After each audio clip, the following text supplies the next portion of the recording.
ਪੰਜਾਬ ਦੇ ਸਾਰੇ ਦਰਿਆ ਜਿਹੜੇ ਨੇ ਉਹ ਪੰਜਾਬੀਆਂ ਨੂੰ ਬੜੇ ਪਿਆਰੇ ਨੇ ਜੀ। ਪਰ ਚਨਾਹ ਜਿਹੜਾ ਇਹਦੇ ਨਾਲ ਪੰਜਾਬੀਆਂ ਦੀ ਬਹੁਤ ਪ੍ਰੀਤ ਇਸ ਕਰਕੇ ਆ ਕਿਉਂਕਿ ਚਨਾਹ ਦਰਿਆ ਨੂੰ ਪ੍ਰੀਤ ਦਾ ਦਰਿਆ, ਪਿਆਰ ਦਾ ਦਰਿਆ, ਮੁਹੱਬਤ ਦਾ ਦਰਿਆ ਕਿਹਾ ਜਾਂਦਾ ਹੈ।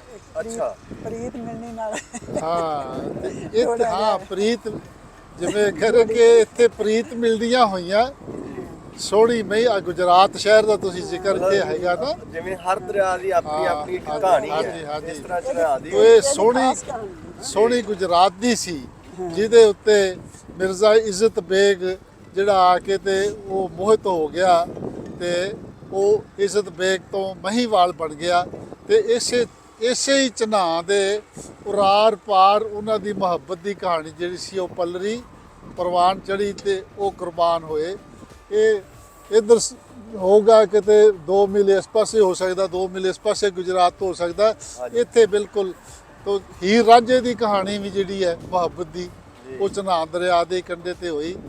ਉਹ ਜਦੋਂ ਰਾਂਝਾ ਪਹਿਲੀ ਵਾਰ ਹੀਰ ਨੂੰ ਮਿਲਦਾ ਆ ਤੇ ਉਹ ਚਨਾਹ ਦਰਿਆ ਦੇ ਵਿੱਚ ਹੀਰ ਦੀ ਬੇੜੀ ਜਦੋਂ 60 ਸਹੇਲੀਆਂ ਨਾਲ ਆਈ ਹੋਈ ਸੀਗੀ ਤੇ ਜੰਗਲ ਵਿੱਚ ਸੈਰ ਸਪਾਟਾ ਕਰਦੀ ਸੀ, ਬੇੜੀ ਉਹਦੀ ਉੱਥੇ ਸੀਗੀ ਤੇ ਉਹ ਬੇੜੀ 'ਚ ਆ ਕੇ ਚਨਾਹ ਦਰਿਆ 'ਚ ਲੰਮੇ ਪੈ ਗਿਆ ਸੀਗਾ ਤੇ ਪਤਾ ਲੱਗਾ ਵੀ ਤੇਰੀ ਬੇੜੀ ਵਿੱਚ ਕੋਈ ਆ ਕੇ ਮਨ ਚਲਾ ਬੈਠ ਗਿਆ, ਲੰਮੇ ਪੈ ਗਿਆ ਤੇ ਉਹ ਗੁੱਸੇ 'ਚ ਭਰੀ ਪੀਤੀ ਆਈ ਜਦੋਂ ਤੇ ਉਹ ਜਿਵੇਂ ਵਾਰਿਸ ਸ਼ਾਹ ਨੇ ਲਿਖਿਆ ਕਿ ਕੂਕੇ ਪਕੜ ਹੀ ਪਕੜ ਤੇ ਮਾਰ ਸ਼ਮਕਾਂ ਪਰੀ ਆਦਮੀ ਤੇ ਕਹਿਰਵਾਨ ਹੋਈ, ਰਾਂਝੇ ਹੱਸ ਕੇ ਆਖਿਆ ਵਾਹ ਸੱਜਣ, ਹੀਰ ਹੱਸ ਕੇ ਤੇ ਮਿਹਰਬਾਨ ਹੋਈ। ਤੋ ਚਨਾਹ ਦਰਿਆ ਦੇ ਵਿੱਚ ਹੀਰ ਜਿਹੜੀ ਆ ਉਹ ਰਾਂਝੇ ਨਾਲ ਪਹਿਲੀ ਵਾਰ ਮਿਲਦੀ ਆ ਔਰ ਉਹਨਾਂ ਦਾ ਇਸ਼ਕ ਜਿਹੜਾ ਉਹ ਚਨਾਹ ਦਰਿਆ ਦੇ ਉਰਾਰ ਪਾਰ ਜਿਹੜਾ ਉਹ ਬੀਤਿਆ। ਤੇ ਇਸੇ ਤਰ੍ਹਾਂ ਹੀ ਮਿਰਜ਼ਾ ਸਾਹਿਬਾ ਹੋਏ, ਪੂਰਨ ਭਗਤ ਹੋਏ, ਦੁੱਲਾ ਭੱਟੀ ਹੋਏ, ਇਸੇ ਖਿੱਤੇ ਵਿੱਚ ਜੰਮੇ ਪਲੇ ਤੇ ਇੱਥੇ ਹੀ ਜੂਝੇ ਉਹ ਜਿਹੜੇ ਨੇ। ਹੋਰ ਤੇ ਹੋਰ ਇਸੇ ਖਿੱਤੇ ਦੀ ਪੈਦਾਵਾਰ ਨੇ। ਫੈਜ਼ ਅਹਿਮਦ ਫੈਜ਼ ਵਰਗੇ ਲੋਕ ਜਿਹੜੇ ਸਨ ਉਹ ਇਸੇ ਖਿੱਤੇ ਦੀ ਪੈਦਾਵਾਰ ਸਨ। ਆਲਮ ਲੋਹਾਰ ਵਰਗੇ ਲੋਕ ਜਿਹੜੇ ਹਾਂਜੀ ਹਾਂਜੀ ਉਹ ਗੁਜਰਾਤ ਦੇ ਨਾਲ ਹੀ ਉਹਨਾਂ ਦਾ ਤਲਕ। ਪੰਜਾਬੀ ਦਾ ਜਿਹੜਾ ਫੋਕ ਲਿਟਰੇਚਰ ਹੈਗਾ, ਲੋਕ ਸਾਹਿਤ ਜਿਹੜਾ ਉਹਦੇ ਵਿੱਚ ਅਨੇਕਾਂ ਵਾਰ ਚਨਾਹ ਦਾ ਜ਼ਿਕਰ, ਅਲੰਗ ਆ ਜਾ ਪਤਨ ਚਨਾਹ ਦਾ ਉਹ ਯਾਰ, ਠੀਕ ਹੈ ਨਾ।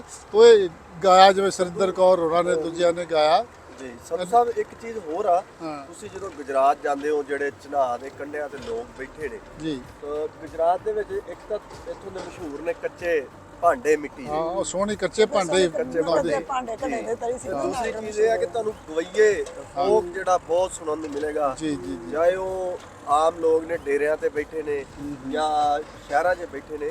ਗੁਜਰਾਤ ਵਿੱਚ ਅੱਜ ਵੀ ਜਿਹੜਾ ਫੋਕ ਹੈ ਉਹ ਬਹੁਤ ਲੋਕ ਗਾਉਂਦੇ ਨੇ, ਜਿਹਨੂੰ ਤੁੰਬਾ, ਉਧਰ ਤੁੰਬਾ ਬੋਲਦੇ, ਇੱਧਰ ਕਿੰਗ ਬੋਲਦੇ, 7 ਤਾਰਾਂ ਵਾਲੀ ਹੁੰਦੀ ਉਹਦੇ ਤੇ ਉਹ ਫਿਰ ਪੂਰਨ ਭਗਤ ਗਾਇਆ, ਸੋਹਣੀ ਮਹੀਵਾਲ ਦਾ ਕਿੱਸਾ ਗਾਉਂਦੇ ਨੇ। ਉਹ ਚੀਜ਼ਾਂ ਅੱਜ ਵੀ ਗੁਜਰਾਤ ਦੇ ਵਿੱਚ ਜਿਹੜਾ ਉਹਨਾਂ ਚੀਜ਼ਾਂ ਨਾਲ ਲੋਕ ਬਹੁਤ ਜੁੜੇ ਨੇ। ਉਹਦੀ ਵਜ੍ਹਾ ਵੀ ਮੇਰਾ ਖਿਆਲ ਇਹੀ ਹੈ।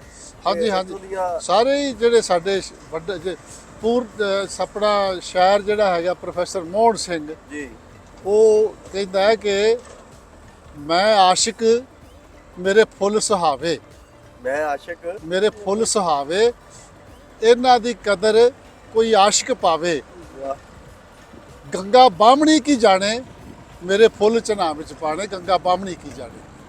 ਮਤਲਬ ਗੰਗਾ ਨੂੰ ਕਹਿੰਦਾ ਤੇ ਬਾਹਮਣੀ ਆ, ਇਹਨੂੰ ਕੀ ਪਤਾ ਇਸ਼ਕ ਕਰਨ ਵਾਲਿਆਂ ਦਾ। ਮੇਰੇ ਫੁੱਲ ਜਦੋਂ ਮੈਂ ਮਰ ਜਾਵਾਂ, ਭਾਵੇਂ ਮੈਂ ਸਰਹੱਦ ਤੋਂ ਉਸ ਪਾਸੇ ਆ ਗਿਆ, ਉਹਨੇ ਕਿਹਾ ਸੀ, ਪਰ ਮੇਰੇ ਫੁੱਲ ਚਨਾਹ ਵਿੱਚ ਪਾਇਓ ਕਿਉਂਕਿ ਉਹ ਮੁਹੱਬਤ ਦਾ ਦਰਿਆ ਹੈਗਾ। ਤੇ ਮੋੜ ਸਾਡਾ ਨਵਾਂ ਬੜਾ ਪਿਆਰਾ ਸ਼ਾਇਰ ਹੈ, ਉਹ ਕਹਿੰਦਾ ਕਿ ਜਿਹੜਾ ਹੇ ਚਨਾਹ ਦੇ ਪਾਣੀ, ਸੁਰਜੀਤ ਪਾਤਰ ਕਹਿੰਦਾ ਹੇ ਚਨਾਹ ਦੇ ਪਾਣੀ ਸਾਨੂੰ ਡੁੱਬ ਗਏ ਨਾ ਜਾਣੀ, ਤੇਰੇ ਪਾਣੀਆਂ ਤੇ ਤਰਨੀ ਸਾਡੇ ਪਿਆਰ ਦੀ ਕਹਾਣੀ। ਤੋ ਇਹ ਪਿਆਰ ਦਾ ਦਰਿਆ ਹੈ। ਪਿਆਰ ਦੀਆਂ ਕਹਾਣੀਆਂ ਦੇ ਕਰਕੇ ਜਿਹੜਾ ਲੋਕ ਗੀਤ ਤੁਸੀਂ ਕਿਹਾ ਨਾ, ਇਸੇ ਕਰਕੇ ਪ੍ਰਸਿੱਧ ਹੋਏ ਕਿ ਲੋਕ ਗੀਤਾਂ ਦੇ ਵਿੱਚ ਲੋਕ ਆਵਾਜ਼ਾਂ ਦੇ ਵਿੱਚ ਉਹਨਾਂ ਪ੍ਰੇਮ ਕਹਾਣੀਆਂ ਨੂੰ ਸੁਣਾਉਂਦੇ ਰਹੇ। ਇਸ ਕਰਕੇ ਜਿਹੜੇ ਆ ਇਸ ਕਰਕੇ ਇੱਥੇ ਫੋਕ ਜਿਹੜਾ ਜ਼ਿਆਦਾ ਮਤਲਬ ਜਿਵੇਂ ਨਵੇਂ ਮੁੰਡੇ ਜਿਹੜੇ ਨੇ ਉਹ ਵੀ ਇਸ ਚੀਜ਼ ਨੂੰ ਸਿੱਖਦੇ ਨੇ ਇੱਥੇ। ਉਹਦੀ ਵਜ੍ਹਾ ਹੈ ਕਿ ਬਜ਼ੁਰਗਾਂ ਦੇ ਕੋਲੋਂ ਉਹਨਾਂ ਨੂੰ ਉਹ ਚੀਜ਼ ਜਿਹੜੀ ਕਹਾਣੀਆਂ ਬਹਿ ਕੇ ਸੁਣਨੀਆਂ। ਇਹਨਾਂ ਨੇ ਗੱਲ ਬੜੀ ਖੂਬਸੂਰਤ ਦੱਸੀ ਹੈ ਕਿ ਜਿਹੜਾ ਸਾਡਾ ਫੋਕ ਲਿਟਰੇਚਰ ਤਾਂ ਹੈਗਾ, ਫੋਕ ਗਾਇਕੀ ਵੀ ਇੱਥੇ ਉੱਤੇ, ਕਿਉਂਕਿ ਜਿਹੜੇ ਫੋਕ ਗਾਉਣ ਵਾਲੇ ਆ ਨਾ ਉਹਨਾਂ ਨੂੰ ਵੀ ਚਨਾਹ ਨੇ ਜਿਹੜਾ ਕਿ ਨਹੀਂ ਉਹ ਗਾਉਣ ਦਾ ਇੱਕ ਬੜਾ ਮਵਾਦ ਦਿੱਤਾ, ਬੜਾ ਖੂਬਸੂਰਤ ਜਿਨ੍ਹਾਂ ਮਸਾਲਾ ਦੀ ਦਿੱਤਾ। ਆਵਾਜ਼ ਵੀ ਸਰੀਲੀ ਨਹੀਂ ਹੁੰਦੀ, ਉਹ ਵੀ ਹੀਰ ਰਾਂਝੇ ਦੀਆਂ ਜਿਹੜੀਆਂ ਕਿੱਸੇ ਜਿਹੜੇ ਆ ਨਾ, ਜਿੰਨੇ ਕਿੱਸੇ ਡਿਵੈਲਪ ਹੋਏ ਆ ਨਾ, ਉਹ ਇਹਨਾਂ ਦੇ ਉੱਤੇ, ਦਰਿਆਵਾਂ ਦੇ ਉੱਤੇ, ਖਾਸ ਕਰਕੇ ਚਨਾਬ ਦੇ ਉੱਤੇ ਉਹ ਕਿੱਸੇ ਗਾਉਂਦੇ ਬੜੇ ਸਵਾਦ ਲੈ ਲੈ ਕੇ, ਭਾਵੇਂ ਆਵਾਜ਼ ਉਹਨਾਂ ਦੀ ਮੇਰੇ ਵਰਗੀ ਹੋਵੇ। ਨਹੀਂ ਤੁਹਾਡੀ ਆਵਾਜ਼ ਮਾਜੀ ਬਹੁਤ ਸੋਹਣੀ ਆ। ਨਹੀਂ, ਤੇ ਮੈਂ ਦੇਖਿਆ ਵੀ ਮੇਰੇ ਜਿੰਨਾ ਵੀ ਮੇਰਾ ਬ੍ਰਦਰ ਸੀ, ਮੇਰਾ ਤਾਏ ਦਾ ਲੜਕਾ ਸੀ, ਉਹ ਹੀਰ ਰਾਂਝਾ ਸੱਸੀ ਨੂੰ ਇੱਕ ਕਿੱਸੇ ਗਾਉਂਦਾ ਕਿ ਵੀ ਮੈਂ ਛੋਟੇ ਜਿਹੇ ਬੱਚਿਆਂ ਨੂੰ ਗਾਉਂਦਿਆਂ ਦੇਖਿਆ, ਕਿਉਂਕਿ ਜਿਹੜੀਆਂ ਪ੍ਰੇਮ ਕਹਾਣੀਆਂ ਨਾ, ਇਹੋ ਹੀ ਲੋਕ ਗੀਤ, ਇਹੋ ਹੀ ਲੋਕ ਫੋਕ ਨੇ, ਇਹ ਇਸ ਕਰਕੇ ਤੇ ਡਿਵੈਲਪ ਹੋਏ ਨੇ। ਸੋ ਇਹ ਦਰਿਆ ਜਿਹੜਾ ਇੰਜੀ ਵਗਦਾ ਅੱਗੇ ਵਗਦਾ ਝੱਗ ਰਹੇ, ਚਲੇ ਜਾਂਦਾ ਹਾਂਜੀ, ਤੇ ਉੱਥੇ ਫਿਰ ਅੱਗੇ ਹੀਰ ਰਾਂਝਾ ਹਾਂ ਉਹ ਬਿਲਕੁਲ ਵੀ ਬਿਲਕੁਲ। ਤਕਰੀਬਨ ਜਿਹੜਾ ਅੱਜ ਕੱਲ ਨਵੀਂ ਪੀੜ੍ਹੀ ਜਿਹੜੇ ਐ ਕਰਕੇ ਦਿਲ ਬਣਾਉਂਦੀ ਆ, ਇਹ ਜਿਹੜਾ ਦਿਲ ਆ, ਇਹ ਇਹਨਾਂ ਦੀ ਪੈਦਾਵਾਰ ਆ ਦਰਿਆਵਾਂ ਦੀ। ਚਨਾਬ ਪੰਜਾਬ ਦਾ ਕਿਹਾ ਜਾ ਸਕਦਾ, ਆਪਾਂ ਗੱਲ ਮੁਕਾਉਂਦੇ ਕਹਿ ਸਕਦੇ ਹਾਂ ਕਿ ਚਨਾਬ ਪੰਜਾਬ ਦਾ ਦਿਲ ਹੈ, ਪੰਜਾਬੀਆਂ ਦਾ ਦਿਲ ਹੈ, ਮੁਹੱਬਤੀਆਂ ਦਾ ਦਿਲ ਹੈ। ਹੁਣ ਇਹਨਾਂ ਦਰਿਆਵਾਂ ਨੂੰ ਮੈਂ ਇਸ ਤਰ੍ਹਾਂ ਕਰਕੇ ਕਹਾਂਗਾ। ਵਾਹ ਜੀ ਵਾਹ, ਜਿਵੇਂ ਚਨਾਹ ਨੇ ਪਿਆਰ ਦਾ, ਮੁਹੱਬਤ ਦਾ ਪ੍ਰਤੀਕ ਦਾ ਸੁਨੇਹਾ ਦਿੱਤਾ, ਬਿਲਕੁਲ। ਸੋ ਇਸ ਤਰ੍ਹਾਂ ਹੀ ਸਾਡੇ ਦੋ ਪੰਜਾਬਾਂ ਦੇ ਲੋਕਾਂ ਨੂੰ ਵੀ ਦੇਣਾ ਚਾਹੀਦਾ। ਬਿਲਕੁਲ, ਆਪਸ 'ਚ ਪਿਆਰ ਮੁਹੱਬਤ ਜਿਹੜਾ ਉਹ ਬਣਿਆ ਰਵੇ, ਜ਼ਿੰਦਾਬਾਦ। ਇੰਜ ਹੀ ਆਪਾਂ ਮਿਲਦੇ ਰਹੀਏ। ਪੰਜ ਦਰਿਆਵਾਂ ਦੀ ਧਰਤੀ ਜਿਹੜੀ ਬਸ ਜਿੱਦਾਂ ਇਹ ਪਾਣੀ ਨਿਰਵਗਨ ਵਗਦੇ ਨੇ, ਇਸ ਤਰ੍ਹਾਂ ਪ੍ਰੇਮ ਪਿਆਰ ਜਿਹੜਾ ਹੈ ਸਾਡੇ ਪੰਜਾਬੀਆਂ ਦਾ, ਇਹ ਹਿੰਦੁਸਤਾਨ ਹਮੇਸ਼ਾ ਜਿਹੜਾ ਉਹ ਦਾ ਬਣਿਆ ਰਹੇ। ਇਧਰ ਪੱਛਮੀ ਤੇ ਲੈਂਦੇ ਪੰਜਾਬ ਦਾ, ਜਿਹੜੇ ਇਸ ਤਰ੍ਹਾਂ ਹੀ ਵਗਦਾ ਰਵੇ ਪਿਆਰ ਹੀ ਮੁਹੱਬਤ। ਬਿਲਕੁਲ ਮੁਹੱਬਤ ਦੇ ਦਰਿਆ ਵਗਦੇ ਰਹਿਣ। ਵਗਦੇ ਰਹਿਣ।